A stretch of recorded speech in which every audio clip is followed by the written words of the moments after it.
Good morning, everyone, and Happy New Year, and welcome to the Sleep Forum. I am your host, Ruth Marion. We are going to be recording this session, so you all know. Also, please put any questions that you have in the chat, and we'll hopefully get to them at the end. Today, we have an exciting guest on our show, the Sleep Forum. It's Dr. Dan Rifkin.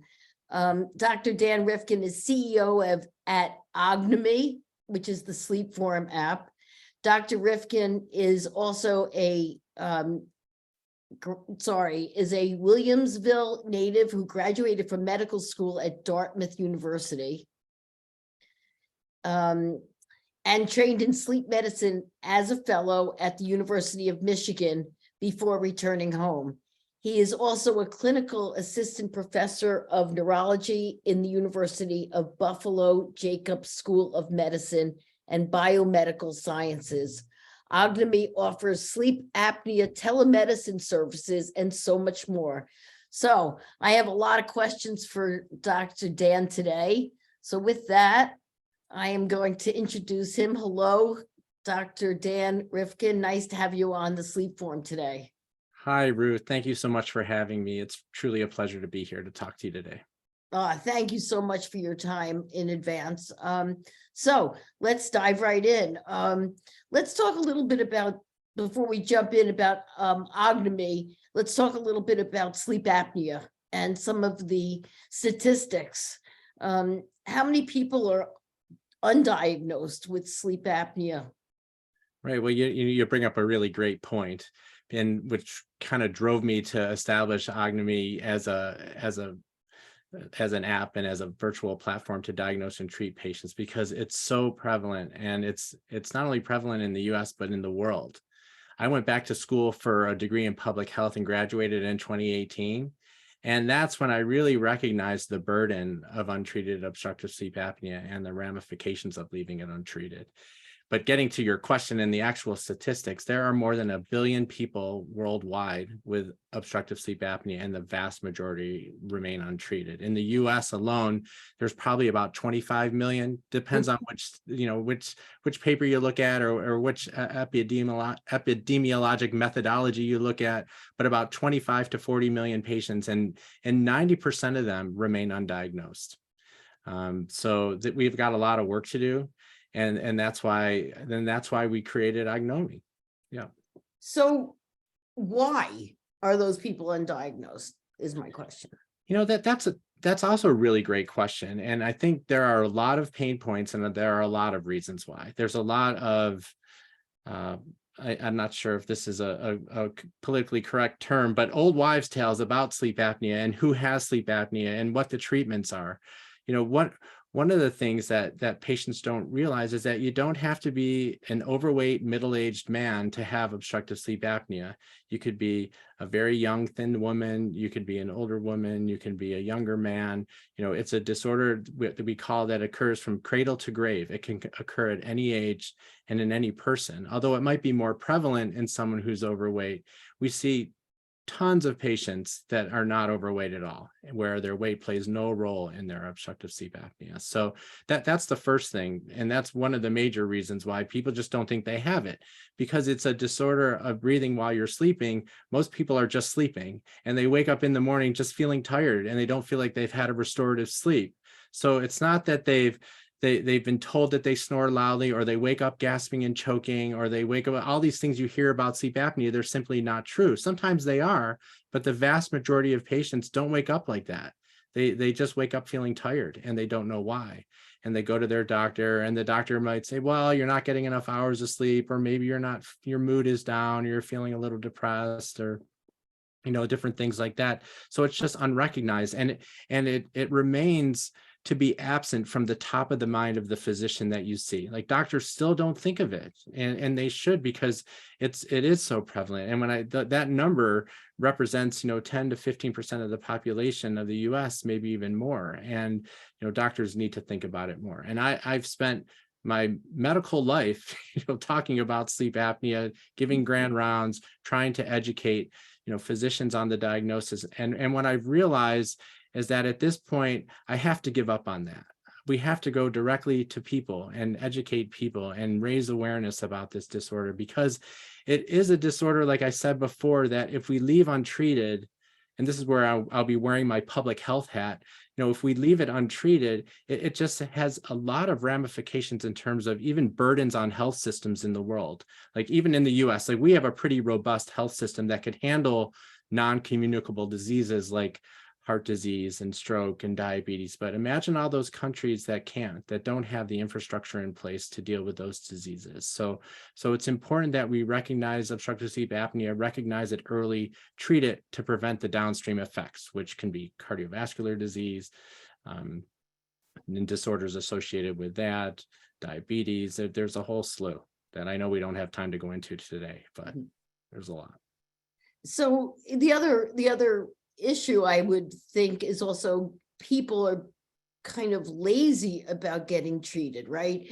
They don't put sleep or that on the top of their list of what am I going to take care of for my health. Well, you go to the dentist or you do this doctor or that doctor, but you're told go to a sleep doctor. And you're like, okay, I will eventually or someday, because it's another thing to do, right? And we all have all these things to do, and it just doesn't feel like it's so important. Yeah, and you're absolutely right. And despite the fact that we spend a third of our life doing it, like we worry a lot about what we're doing during our wakeful hours, that we're eating the right foods and exercising and doing all the right things while we're awake. But a third of our life, if it's spent in severe sleep apnea, it's completely destructive to your health. So you have to recognize that sleep needs to be a priority in your life, and then making sure your sleep is adequate and not fraught with a disorder like sleep apnea, because it'll affect your health during the day. And you're right, people don't think of it as important. And I think part of it is because we've always kind of poo-pooed sleep. We've always been saying, so we've been burning the candles at both ends, especially us here in the US. We're always working hard and kind of foregoing sleep, but we need to make sleep a priority, and patients need to recognize that too. If you're feeling tired or if you're feeling unwell, you have to look at your sleep, because a lot of the daytime disorders like high blood pressure, heart disease, stroke, diabetes can all be a result of untreated obstructive sleep apnea, or worsened by untreated obstructive sleep apnea, I should say. How shocking, right? And like, here you are going to the doctors and you're being treated for all these things like obesity, or like you just said, like, high blood pressure, and it could all stem from sleep apnea. Yeah, and I mean, I still see patients that are on 3 or 4 different blood pressure medications, and they've been seeing their doctor for years and years and years, and not once did the doctor bring up their sleep. When we know that if you're a patient on 3 or more blood pressure medications and you still have high blood pressure, there's like an 87% chance that you have untreated obstructive sleep apnea. Like the prevalence in that cohort of patients is so high that it should be recognized. The same thing with patients with certain cardiac diseases like atrial fibrillation. There's a high prevalence in stroke. We're even in patients that we should be thinking about it. Like as physicians, we're not thinking about it. Like it's just so under recognized. And Ognomy makes it super easy, right? So we make it super easy for a patient to take action themselves. So even if they just recognize on their wearable, on their watch, that their oxygen is going down at night, or they're just feeling tired, that they can very easily download our Ognomy app or go into our web app, our website, ognomy.com, and they can very easily engage with a board certified sleep provider. Right. So they're trained in sleep medicine. They're either a board certified physician or one of their extenders, like a PA or a nurse practitioner. That's what we do. We do sleep all day, every day. And we know how to recognize sleep disorders and how to address sleep apnea. So patients aren't trying to do it on their own, trying to order a home test and trying to bring the result to their doctor. We take the patient from their interest all the way to their diagnosis. We review the results with them. We send them on different treatment pathways, which there are many, right? Some people think, oh, I have sleep apnea, I have to wear this mask on my nose. There are other options for patients, even with moderate to severe apnea. There are oral appliances, there are There's a new technology called Inspired Therapy, which is a nerve stimulator, which works extremely well for patients with moderate to severe apnea, which we didn't have another choice before other than a massive surgery called the maxillary mandibular advancement surgery, where you would break the upper and lower jaw and bring the whole jaw forward. It was a rather cumbersome surgery. And then, these nerve stimulators came out, the hypoglossal nerve stimulator, which is very effective for that patient population. It's really opened up a lot of treatments to patients. So there's ways we can address it. And Ognomy takes the patient through it. And it's a patient physician or a patient provider first shared decision making that occurs. Ognomy isn't beholden to any CPAP company, any device company, any oral appliance company. It's really about the doctor and their patient. And that is our mission, is to provide amazing care in a virtual first pathway. And that's what we're trying to achieve for Ognomy. And we're making it easy. And like you said, patients can be lazy, and they can be, but we make it as easy as possible for the patient. So you're filling a really important gap there. You really are. You're creating a way for people that don't have either, or I mean, I hate the word lazy, but who don't want to go to a doctor or can't go to a doctor. I mean, there's so many reasons. I love virtual care, by the way. I mean, I think it's the way it's the way of the future. Tell me about Ognomy and how does it work? How do you use it to diagnose sleep apnea virtually? Yeah, it's all done from home. So a patient will download an app, or they can register on the website through a web app on their computer screen. And they schedule an appointment with one of the providers, and then the providers will order most of the time a home sleep test, where the test is mailed to the patient's home. We get the results. We review the results with the patient through the virtual platform, and then we send the patient on their treatment pathway. So it follows a typical engagement if you were in a brick and mortar setting, if you went to your doctors, but we do it all from home.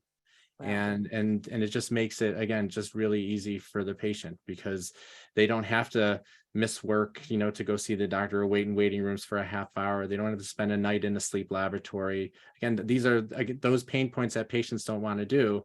We eliminate those and just make it easy for a patient to get diagnosed and treated. And that's what we're truly trying to tackle this disease. We're figuring out a way to address sleep apnea in a scalable way, so that we can finally tackle this disease, because it needs to be tackled. We need to address it. The way we've been doing it for a couple of decades just isn't working. We need to figure out another way. So that's what Ognomy is doing. And plus, you form a personal relationship, right, with the patient. So if I come to you and you say, well, we recommend a CPAP, for example, but that doesn't work for me, I can just come right back to you and say, listen, that's not working for me. What else can I do? And we can talk about my other options. Exactly. It's just like seeing your regular doctor and Right. having follow-up visits and finishing your visit and say, guess what? I don't have to see you for a full year, but we still will see them in a year, right? So they're still our patient. That doctor-patient relationship is established. The trust is established through telemedicine, and it works very well for this diagnosis. It doesn't work well for certain diagnoses, of course, doing things through telemedicine, but for sleep apnea care, it's great and it's perfect, and patients do extremely well through the virtual platform. Are there any other times that you need to actually see a patient in person? Yeah, there are patients that are not truly candidates for Ognomy, and I think it's those patients with more complicated sleep-related breathing problems. There are other sleep disorders besides sleep apnea too, right? So there's a disorder, for example, called REM sleep behavior disorder, where you might act out your dreams and cause injurious behavior in your bed because your muscles aren't turned off during your dreams. You might tackle your dresser or dive off your bed. It's not a good disorder to have, but those patients require a neurological evaluation. They need to be examined. There are certain patients, even with sleep apnea, that have complications to their sleep apnea. One of them might be a hypoventilation syndrome or some other syndrome which requires in-lab testing or something like that. So sleep apnea can be a complex disorder, and Ognomy is meant for just the bread and butter, like the vast majority, 90+% of patients with sleep apnea. And we have a good program in place to refer our patients to brick and mortar settings if they don't fit the Ognomy platform. But we don't know that until we see them, right? So every patient's eligible for Ognomy initially, and we'll be able to tell them whether they're a good candidate to stay on the platform or not. But How many people don't have sleep apnea that come to you? very few. We're still Right. we're still at the tip of the iceberg here, but there are some patients that we see that have insomnia. I mean, especially in women, insomnia, sleep apnea can present as more of an insomnia problem. But we see lots of patients with insomnia, sometimes both disorders together. But we're still at that point where it's not recognized enough that we're still grabbing that low-hanging fruit of patients with sleep apnea. So I would say probably less than 5% right now of our patients are not diagnosed with sleep apnea, and it should be closer to 20%, but we're still not addressing it enough. And you're located throughout the country? Well, right now it's funny you should ask that, because we're growing fast, and we'll probably be throughout the country by the end of the year.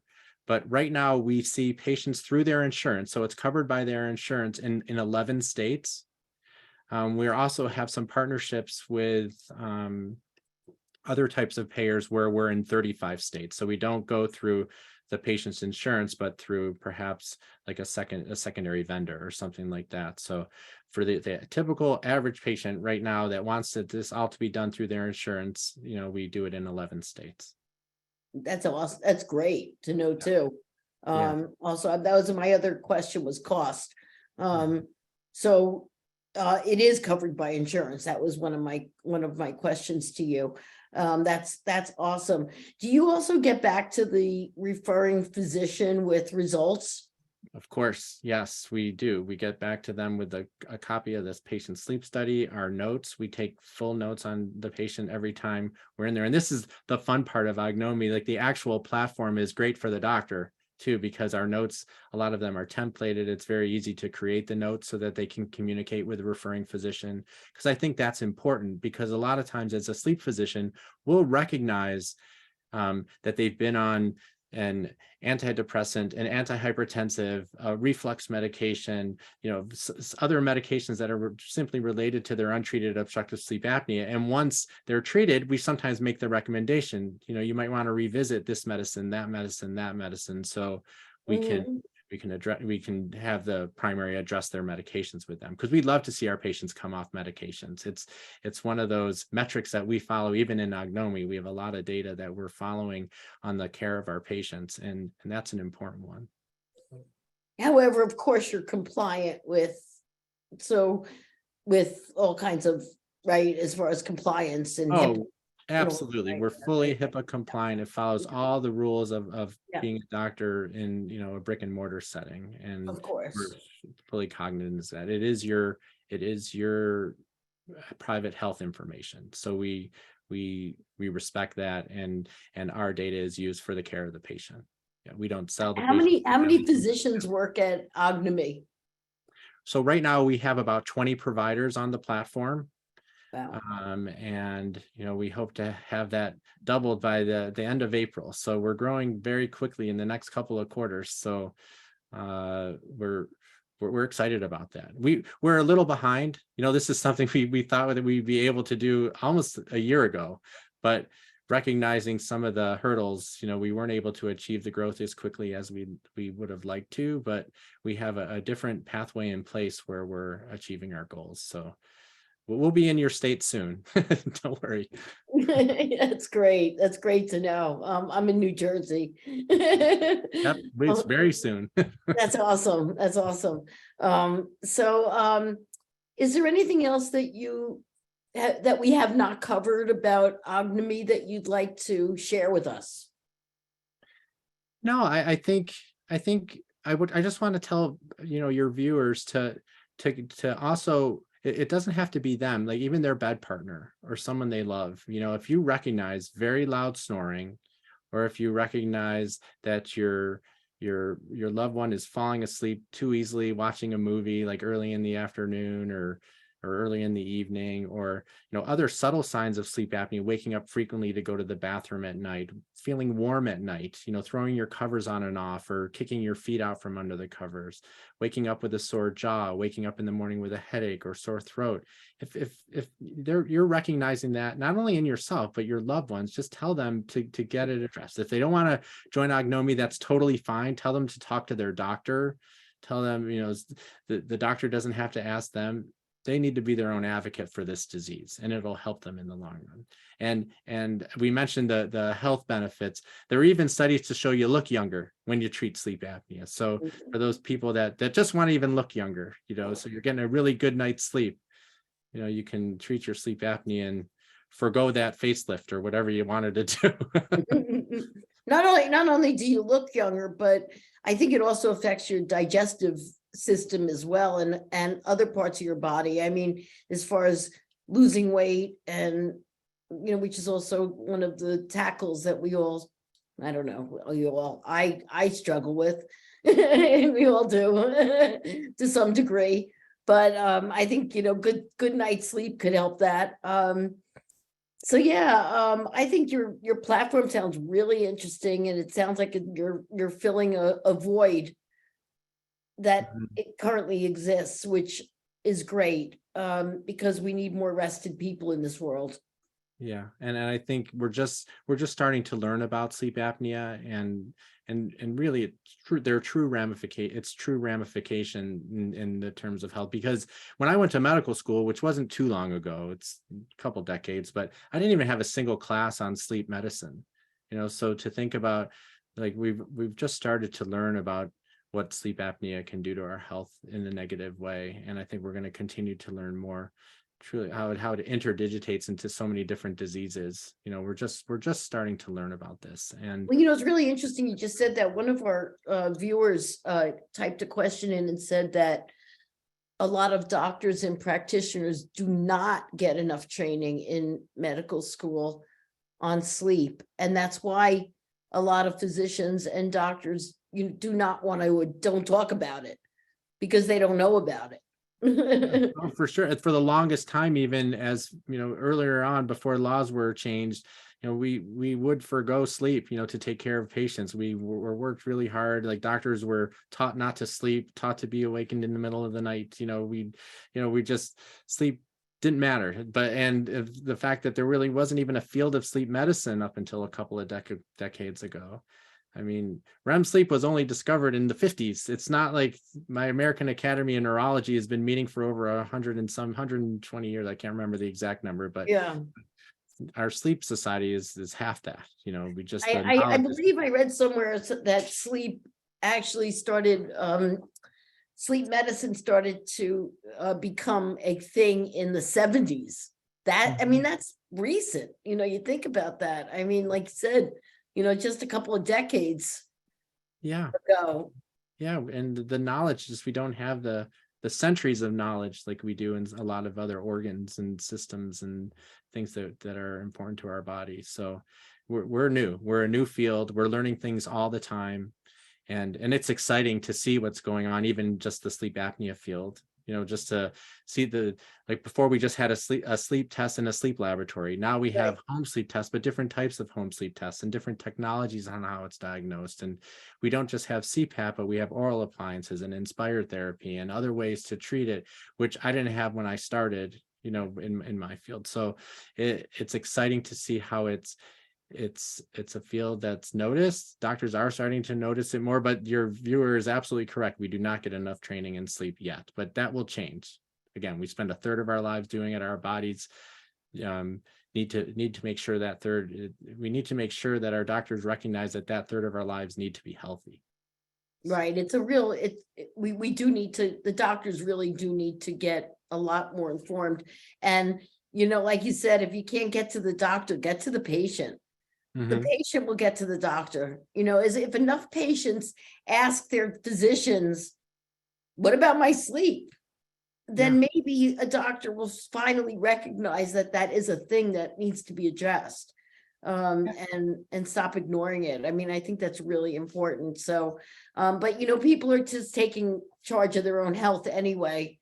And sleep is just another part of our health, which we need to take care of.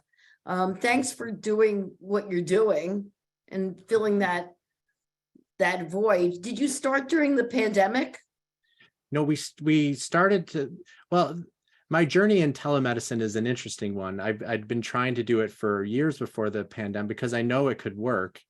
Just seeing a patient and trying to do a diagnosis over a virtual platform. The problem is that the platforms that I use, it was okay to do the visit, but when we hung up, I couldn't coordinate their care very well. We couldn't order their sleep test. There were a lot of phone calls going back and forth with the patient, patients being on hold. There was a lot of frustration and a lot of patients falling through the cracks. And that's what led to Ognomy, which is more than just a telemedicine platform. It's truly a virtual pathway for both the patient and the physician to get their apnea treated correctly.